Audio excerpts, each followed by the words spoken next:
Hey, YouTube. What's up, YouTube? Welcome back to the Paid Search Podcast. This is our we do the after show on YouTube, Chris, and now we do the pre-show on YouTube. Yeah, that's right. Is there Yeah, hey anything, guys. you want to tell the YouTube crowd before we hit the hot mic here for the audio? Yeah, you guys always get to see us right before we go live. So we're about to start the podcast, and stick around. We appreciate you guys watching. We get comments and everything on YouTube, so it's cool that you guys watch the content on a different platform. And if that works for you, then that works for us, which is great. So ready to go. This should be a fun episode. Right on. Okay, so Chris, let's fire it up here. Yes. Hey, everybody. Yes. Welcome back to episode number 55 of the PSP of the Paid Search Podcast. My name is Jason Rothman. Chris, you're my partner. How's it going, buddy? Thanks for showing up. That's right. I'm here for number 55. My name is Chris Schaeffer, and I am a Google AdWords expert. And today today we're going to talk about kind of AdWords stuff. This is a fun episode. Jason he's a bit more practical than me when it comes to engaging and letting the people get what they want rather than just feeding them greens and celery and the stuff they don't necessarily want all the time. So today we're going to take it a little easy. We're going to talk about AdWords a little bit, some things that are just we'd like to share, some things we'd like to talk about, and hopefully you guys enjoy some of this stuff because I think all of it's useful. I think all of it is valuable, and should be a fun episode. Yes, and Chris, this is our second edition of the water cooler. We got really, really good feedback. We were a little nervous on the first one because people just associate us with people associate us with AdWords so much that we thought, oh, what if we stray off the path? Are they going to freak out? No, they like the loosen up, kind of sitting at the water cooler talk. So, Chris, we got some good topics planned for today. We can't stray too far, so we do have some AdWords topics, but then we have some life stuff, Chris, and I'm excited to get into that with you. So first off, I want to thank Bobby Jenga for leaving us a 5-star review on iTunes. Chris, I read these off, and again, Chris, I'm not here to be anyone's teacher, so if you have horrible grammar, we will read it as we see it. Just keep that in mind, everybody. So Bobby, thank you for the review here. He says, I've been working in digital marketing for a year now and have been given a promotion where I'll be managing AdWords accounts. They must have moved you up from Bing. I've listened to a few episodes so far and found them very helpful. Thanks, Chris and Jason. So Bobby, thank you very much. If I could see you in the flesh, I'd give you a big fat kiss on the lips. So we really appreciate those iTunes reviews. They help a ton. So thank you, Bobby, for taking the time to do that. And congratulations on the promotion. And Chris, by the way, I was just thinking about it. You know how older people, family members, whatever, they don't really know what digital marketing is. Like, where do you go? What platforms do you work in? What does work look like? So if I was like an adult film actor and I didn't want people to know it, I would straight up just tell everyone, I'm in digital marketing. Wow. It's a very, very vague term. And Chris, do you ever tell anyone you're in digital marketing? I tend to laser focus on AdWords. Yeah, no, I don't want search marketing. I don't want to. I hate that I even have to write marketer on my IRS forms, to state what it is that I do, because I don't write AdWords manager or anything like that on my tax forms, but I just write digital marketer. It's usually what I write, or marketer, something like that, internet marketer. But no, when people ask me, it sounds super shady. But when people ask me, I say, I manage AdWords ads. And they're like, what? I'm like, the ads that you see on Google. They're like, oh. So I like to stay out of the marketer term, because immediately if you say internet marketing, people are like, oh, so you send me that junk email. And I'm like, oh. Yeah. No. So Chris, my fellow AdWords buddy here, let's kind of kick back and talk about some AdWords topics. We like to keep people abreast of the new changes in AdWords. And before we get to the one on our list here, let me just briefly bring up one we forgot to scrabble down here. New interface. This is something that's been on your mind a lot. It's something that I've kind of stayed away from and haven't really used that much, but there might be listeners out there seeing the option to try the new interface at some point. let us know. Is it coming out soon? Have you tried it? Do you like it? What do you know about it? What's going on? Because a few months ago, I heard a lot about it, and some of my accounts were changed over automatically to a new interface. But in the last few months, I haven't heard anything about it. So what's going on with that, Chris? Yeah, it's still alpha. I mean, it's still very much in testing. It's still very new, and you can still So use the old. or beta. Yeah, alpha and then beta, Okay. and then they'll release it for everyone. Okay. For quite a while, I'm certain you're still going to be able to use the old interface, because even the accounts that I have that have been upgraded, I still have an option to say switch to old interface or previous interface. Okay. My thoughts on it are this. You know, if when you get a new phone or your your OS provider, updates something and everything's different, Right. it's that uncomfortable feeling that it's not recognizable. You just can't. I can't work as fast. When Right. I blaze through my checks and I'm going through different things, I can do that fast because I know right where everything is. But with this new interface, it's new. The colors are different. Buttons are in different positions. What used to be a button is now a text link. So I can't complain about that, even though that's probably the most upsetting part, is that it's different. But what what kind of bothers me about it is that it's almost like, you remember Web 2.0? Do you remember That phrase, that whole phrase, thing. how websites used to go with, like, we haven't, it's a Web 2.0 You can software. interact with us. Yeah. It's Drag very, and drop. yeah, it feels like that. It feels like AdWords went to a Web 2.0 type of format. Everything seems very, it loads all at once instead of by pieces. So the interface is, kind of a back engine that's going, and then once it presents it to the client, I say client as the person in front of the computer, it then loads all at once. So it feels like it's slower, because I get a white screen until it loads everything. And that's annoying. I like things loaded by pieces, because if I have to wait for the slowest piece to load before I get everything, it feels slower to me instead of you loading like to see the progress. Yeah. I see no progress. That's kind of annoying if you use AdWords a lot. Right. And other than that, there's some advantages to using it. There's some additional reporting stuff, but in the end, we'll all be forced to use it, but it'll probably be quite a while.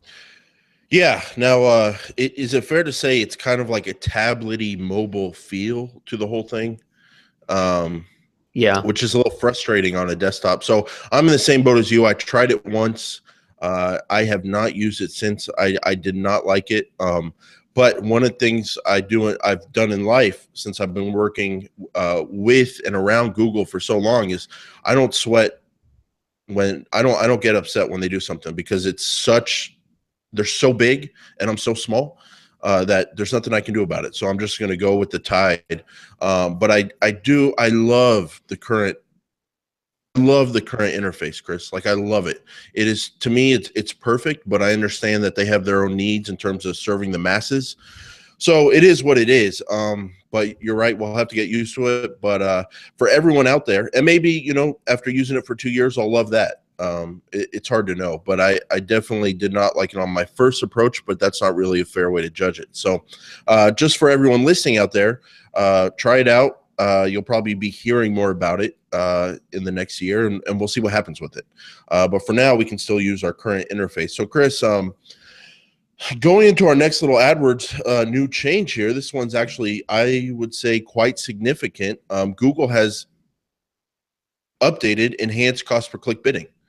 So before we get into it, let me just ask you, before you heard about this Sunday night on the Rothman PPC newsletter, had you heard about it? No. Wow. You were Rothman, yeah. free Rothman PPC non-spam newsletter was a value added for you. It was.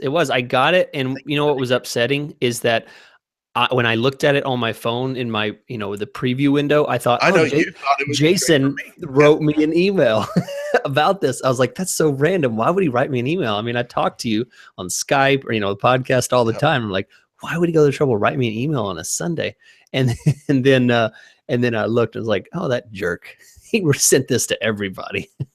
Oh, Chris, there's a big fat unsubscribe button if you don't want to be subscribed. But I think you have seen the value of the Rothman PPC newsletter, AdWords newsletter, and everyone can sign up at Oh gosh, rothmanppc.com/newsletter. you And jerk. Chris, I do get questions from time to time. People are like, "How do I sign up for it?" Mm-hmm. And I'm like, guys, how much harder could it be? Like, go to rothmanppc.com/newsletter and sign up. And I try to keep that list, Chris, of like hardcore AdWords people updated as soon as I see things. And that's what I did. And kind of a big change here, Chris. So enhanced cost per click. So for anybody that doesn't know, it's a little setting you can put on your bidding strategy.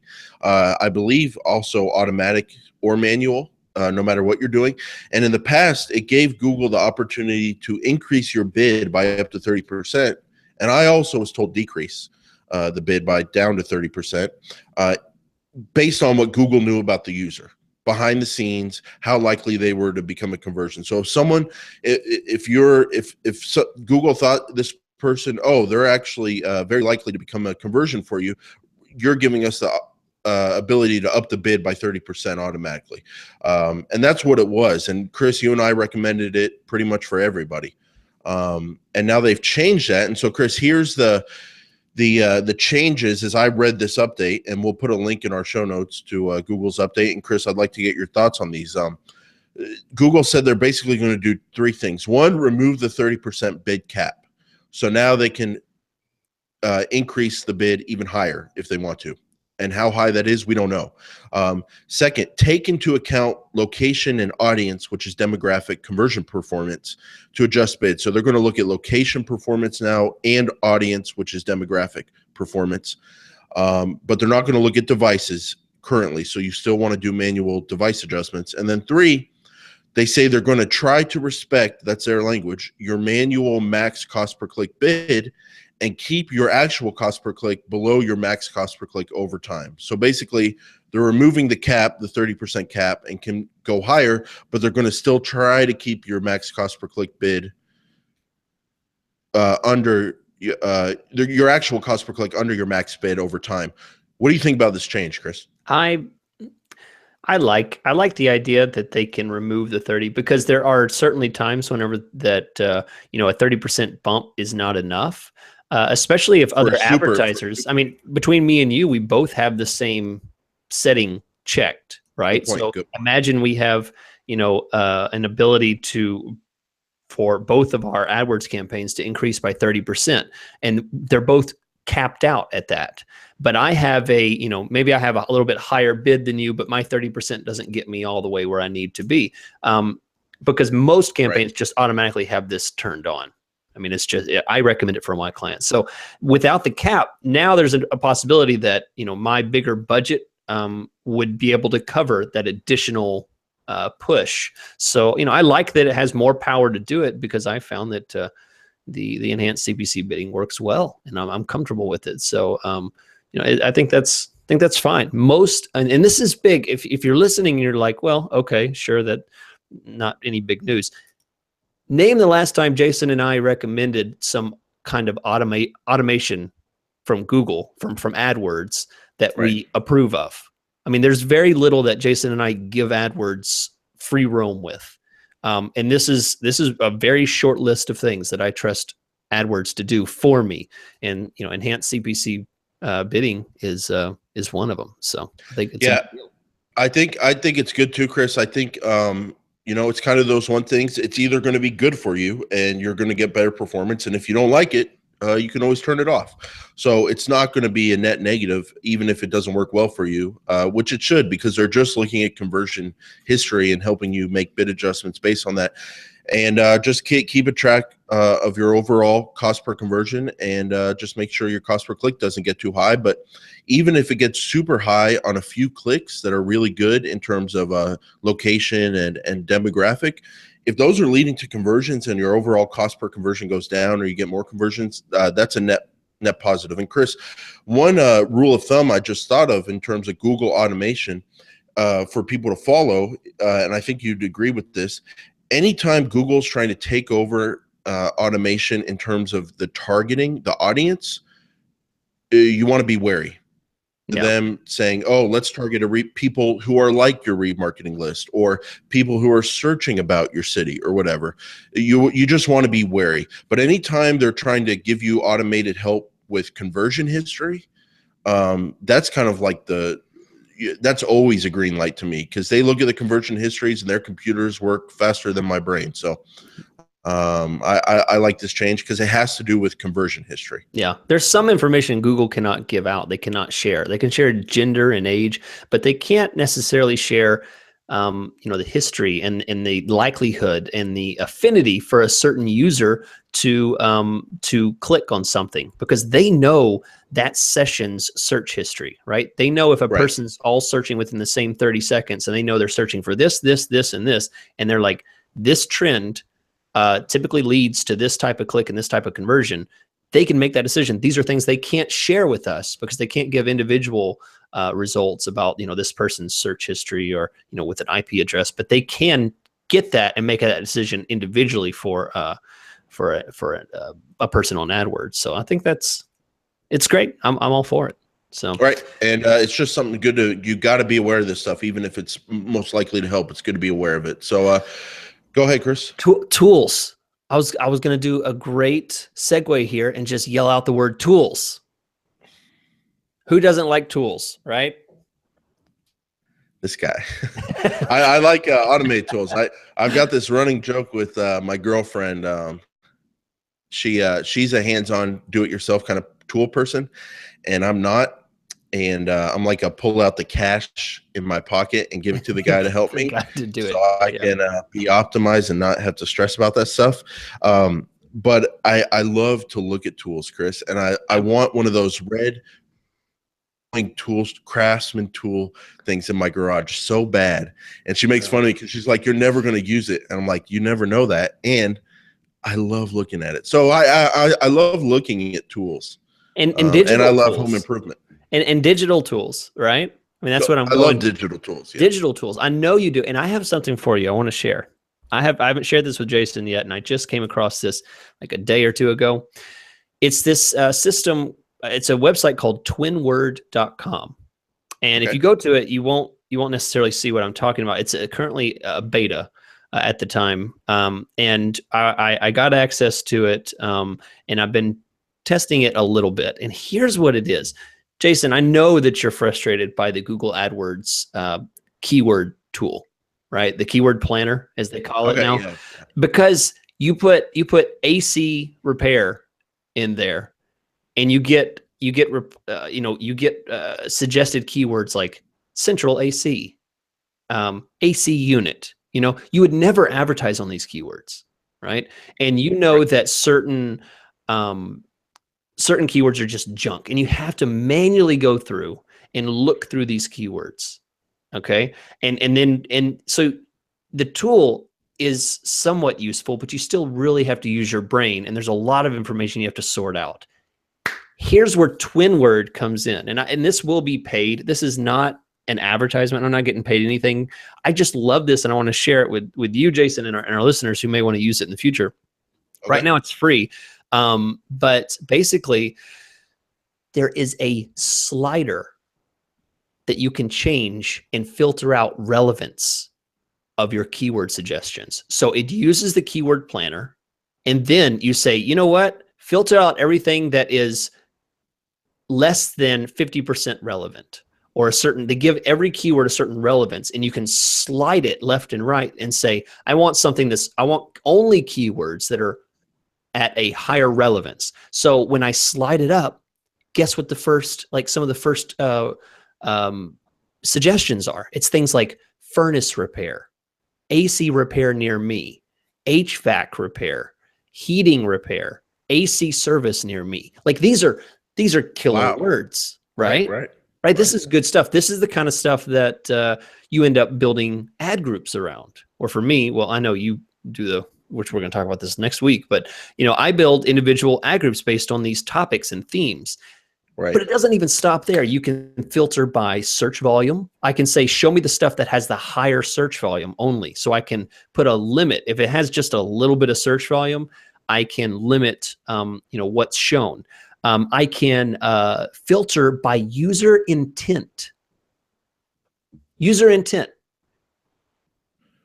Wow. Let me explain. Buy. If I want to know words that typically relate to someone who's ready to buy, I can filter by those. Right. If I want to know people that are searching based on local terms that are also looking to buy, I can stack these on top of each other. So I can say, show me words that are buy and also relevant to local. So I click those two terms and I get the very first word, HVAC repair near me, home AC repair near me. These are the first two terms in my search tool. I mean, it's great. I can filter by word count. Only show me words that are above 2, 3, 4 words. Show me words that are higher based on organic or paid. Higher demand. Do you think they're using the keyword planner API? Like, is this like, are they showing you search volume, cost per click, that kind of thing? Yeah. Well, I'm not seeing cost per click. Okay. In here, Doesn't matter that much. Yeah, I mean, I don't really care about that. I care about show me words that I can use to brainstorm. How now, can are they showing you are they showing you volume? Search volume. Okay. Search now, volume. is it kind of the same thing as AdWords, where like the minimum is 10? Yeah. Let me scroll down. I mean, there's. And are you able to set a location? That I believe so. I haven't found it yet. I mean, this is still in beta, but I haven't found where to add that. So basically, this tool is kind of they've been frustrated about the same things. Yeah. And AdWords tool and make it more user friendly for marketers. Yeah, I mean, I think it's great. I thought you would like it because I know you do a lot of keyword. You use the tool more than me, the keyword research tool more than me, and I think it's great because it basically takes the raw data and then puts it through a smart brain before it shows it to you. I would rather see 100 really good keywords rather than 100,000 keywords that are mixed with a bunch of crap terms. Yep. Now this is cool, Chris. Thank you for sharing this with us, and I might maybe we can reach out to them because it sounds like it's a good tool for our audience. Yeah, I think it's great stuff. I like it. I love where they're headed, and it's not necessarily a company that is specifically PPC. They have a lot of tools. They seem kind of like they're a company that's just based on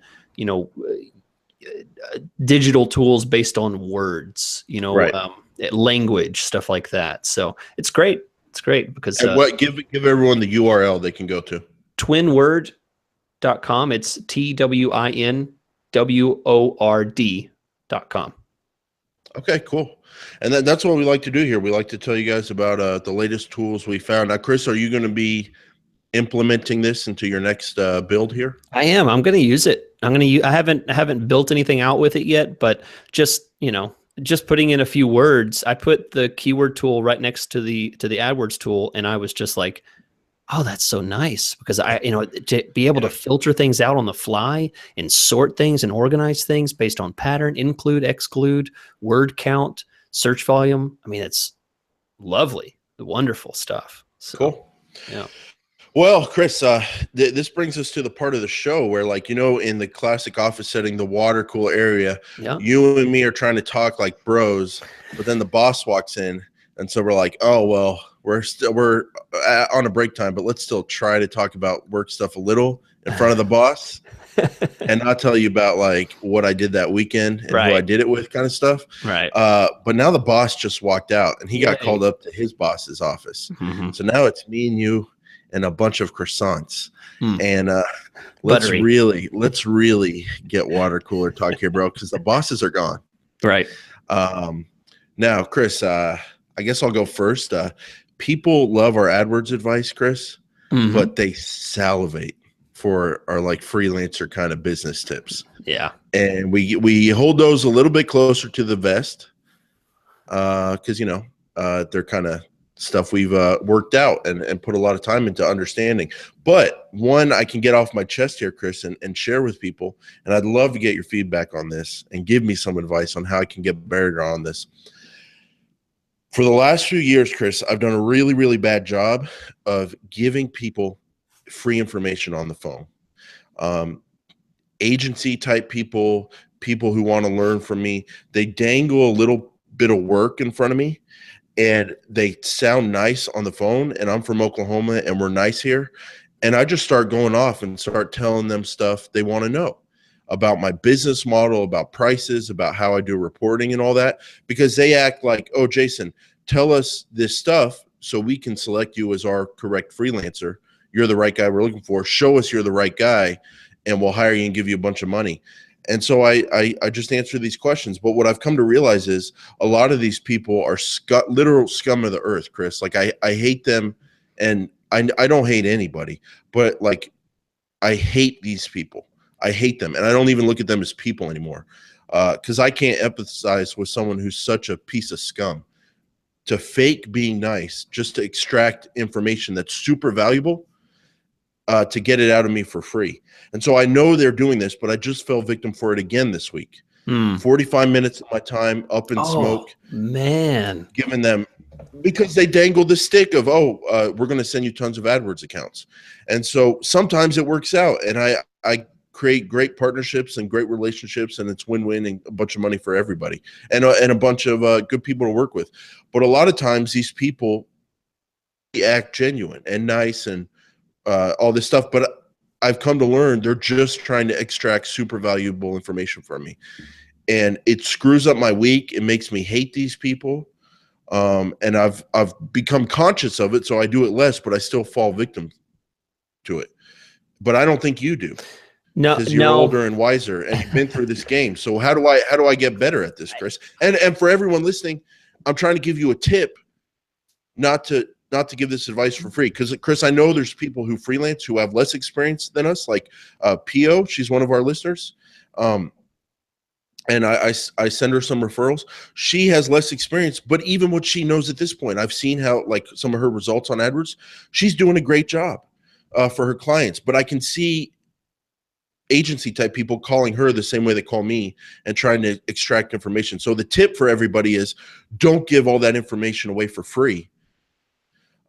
Be guarded with your kind of trade secrets in the way you do business as an AdWords freelancer. But Chris, how can me and everybody else not fall victim to these nice, smooth talking people who try to extract information? Yeah. I think there's run into this? I think there's three things. Yes, I used to. I wouldn't say it happens very often anymore, because of three things. One is, and you said it yourself, it happens, and sometimes it's successful. So I think the first point is the fact that it does reward you, and sometimes it doesn't. So I wouldn't be so concerned about avoiding it in the future, because sometimes that's what it takes to hook a new client and to convince them that you know what you're doing, is to show them some demo of your knowledge. And you just have to do that. I mean, you have to give away a little something. And that seems acceptable, but I hate that feeling like I'm being used so much. Yeah. So how do I figure out who's the good guy, who's the bad guy? Well, the next thing I would say is set up formal. I don't give away my phone number to people on my site, on my website. If you want to talk to me, you have to schedule a meeting through my scheduler, which only allows a certain type of meeting, a certain time of day, and only a certain number of those meetings per day. So my meetings from new people are very formalized, and they know they only have 30 minutes. They can't just call me and say, hey, how's it going? They have 30 minutes, they've scheduled it, and that's all they have. And so the fact that they're more formal tends to keep those from happening. I would say that's an advantage. Don't just allow anyone to call you and take your time away. Once you reach a certain point that your time is valuable, the way I think of it, either you have an answering service, a secretary, or you have some type of software that can help schedule that. And I don't want to hire a secretary, so I have a software. And then last, I would say my best suggestion is this: when you give information, always give that other bit of stuff that's dangling underneath it, right? So let me say it like this: you pull up this bit of knowledge, right? You pull up this bit of knowledge, and there's always some other things. People say, well, how do I choose good keywords? You say, okay, well, here's how some ideas about better keywords, longer, not just one word, but you need to have a couple words in them. And then as you give that information, throw a little bit of an intimidation in there as well to make sure they know it's not as easy as what you just said. Okay. So this is the way I might do it. I would say, here's some ideas on keywords, blah, blah, blah. But keep in mind, device, time of day, demographic, gender, age group, all that kind of stuff can make a difference in your conversion rate. So always give a little bit more than they want, because then AdWords, the reality of the intimidation of an AdWords campaign becomes real to them. And they think, okay, I know that, but I feel like I know, now that I know that, I realize how much I don't know now, So I need this guy because he just told me the little bit I asked about, but wow, there's this glacier has 80% of it is below water. You know what I mean? So that intimidates them, that keeps them wanting to talk to you and hire you, because obviously you know what you're talking about. You're not giving away just little tidbits of information that they can just take and run with. It intimidates them. So that's it. That's my thoughts and kind of how I approach avoiding that. But that's a good point. It is frustrating, and there are people out there like that. Wolves, and I hate them. So I guess I'm going to take your advice, Chris, and I'm going to just be more guarded when I speak to people, and I'm going to try to convey my value, but not give away the farm. Keep those meetings short. If I have to, I lie and say I have a meeting in 3 minutes I have to get to, so that says, oh, okay, sorry. Yeah. I don't want to take your time. So, I mean, make sure, set a timer, nothing over 20 minutes, nothing over 30 minutes. Don't let them hook you for any more than that. So, yeah. Right. Okay. And yeah, that's, I appreciate your feedback and advice. And I hope everyone listening who is in this business, takes that to heart. Now, Chris, you've been taught, you're like that aged, self-satisfied, very successful older man that you pal around with at poker or golf or something like that. And you're always talking about, you see things so much better than everyone. You got the game down so good at this point. You just got to get it out of you. You got to write a book. So Chris, you're getting the itch. Yeah. And tell us about the itch you're getting. I'd like to run this by, and at this point we're in like above 30 minutes on our podcast right now. So people who are listening, these are the people I want to talk to. So guys, if you're listening, I honestly really want to hear what you think. Respond on our website, on Twitter or Facebook, whatever. I'll see it. But basically, here's what I'm thinking. Jason and I have teased about sharing freelancer information in the past, and I have a lot of it. I have quite a bit of knowledge. I started, AdWords back in 2003, and I started my business in 2009. So, I got a couple more years and I'll be hitting a decade of AdWords management, for myself, not just AdWords management, but AdWords freelancing. So here's what I'm considering doing. I've been starting the process of outlining a book.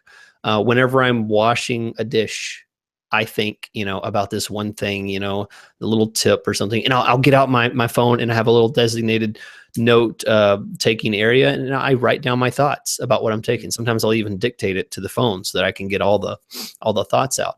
And what's eventually going to happen is I'm going to have enough content that I could start framing out. I wouldn't say a book, maybe an ebook or, something like that. And I don't know how valuable this would be.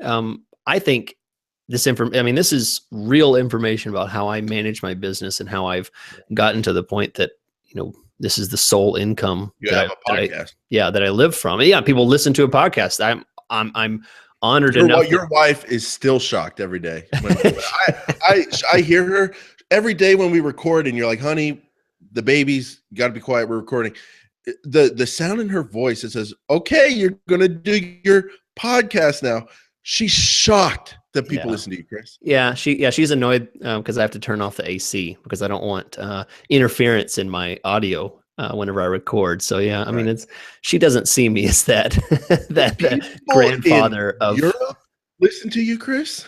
Yeah, that's true. That's crazy. That blows me away. But shout out to Asia in Europe and all those other places that I've never been to. But basically, it's something I'd like to do. I don't know how I would frame it and what I would do, but if Chris, that's valuable. Let me ask you some questions about this. One, are we talking how to I don't have it on me, but there are some books that are this thick about AdWords. Now, are you going to write these books that no one needs about how to manage your bids or how to adjust your ads, because the book's already been written? Yeah, I have no. Yeah, good you and point. I can't do better.